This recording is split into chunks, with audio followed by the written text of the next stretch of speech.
Por fin es miércoles del resumen del quién es quién en las mentiras. Y arrancamos desmintiendo la noticia falsa que aseguraba que las 250,000 familias damnificadas por el huracán Otis no habían recibido alguna ayuda por parte del gobierno. Fue el presidente López Obrador quien cuestionó a quien difundió la afirmación. Bueno, a ver, Joaquín, nadie me engañó. Te emplazo respetuosamente a que pruebes lo que estás diciendo. Dicen que el que acusa debe de probar. Y además desmintió la información con los siguientes datos. En tiempo, del 29 de noviembre al 8 de diciembre, se les entregó un apoyo para limpieza a 265,000 familias de todos los hogares que se censaron en Acapulco. Todos, el 96.6 recibió este apoyo. Creo que de 6 o 8 mil pesos. 8 mil por hogar, del 29 al 8.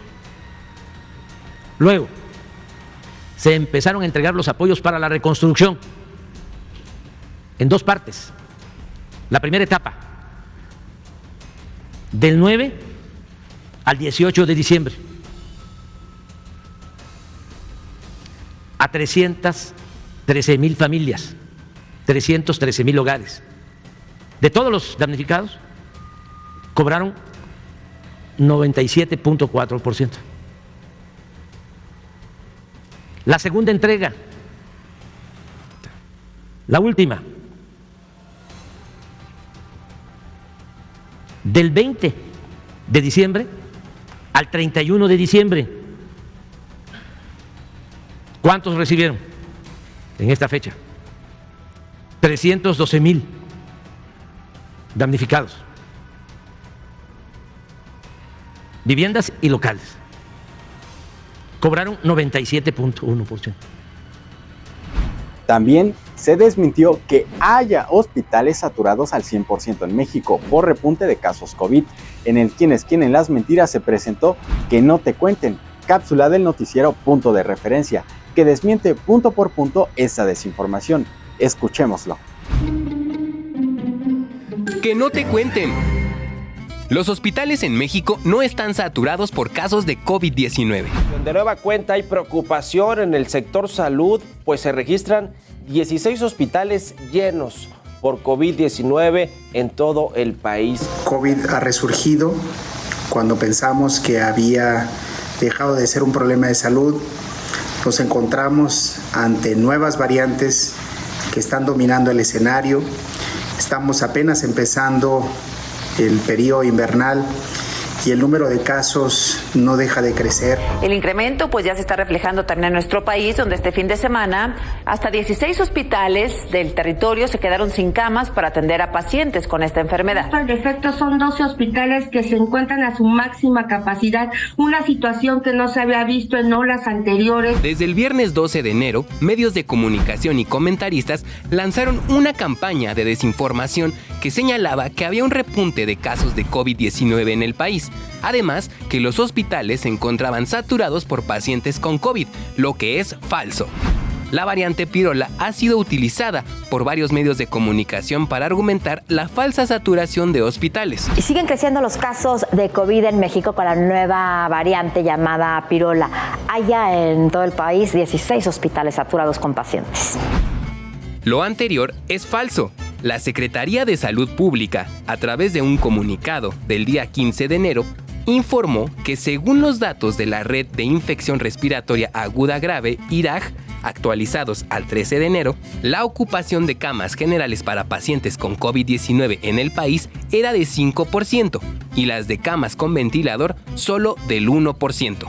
Por su parte, la Secretaría de Salud Federal señaló que hay un notable descenso en la demanda de atención de salud por los casos de COVID-19, en comparación con las olas epidemiológicas previas, lo cual se debe a la Política Nacional de Vacunación contra el virus SARS-CoV-2 para la prevención de COVID-19 en México. Además, la Secretaría de Salud de la Ciudad de México informó el 15 de enero que con respecto a la situación de COVID-19 en la capital del país, solo se cuenta con un mínimo histórico de 11 personas hospitalizadas en la red de hospitales Sedesa IMSS Bienestar. ¡Que no te cuenten! Por último, en esta sección de la mañanera del presidente López Obrador, se mostró las 3 aportaciones de mentiras contra la reforma de pensiones, video realizado por el equipo de Infodemia. 3 aportaciones de mentiras contra la reforma de pensiones. El presidente Andrés Manuel López Obrador adelantó que el próximo 5 de febrero presentará una serie de iniciativas, entre las que se encuentra una reforma a las pensiones. A pesar de que aún no se conoce el contenido de esta modificación constitucional, en redes sociales y medios de comunicación lanzaron 3 líneas de desinformación en contra de la propuesta. 1. Falso que la iniciativa amenaza los ahorros de los mexicanos.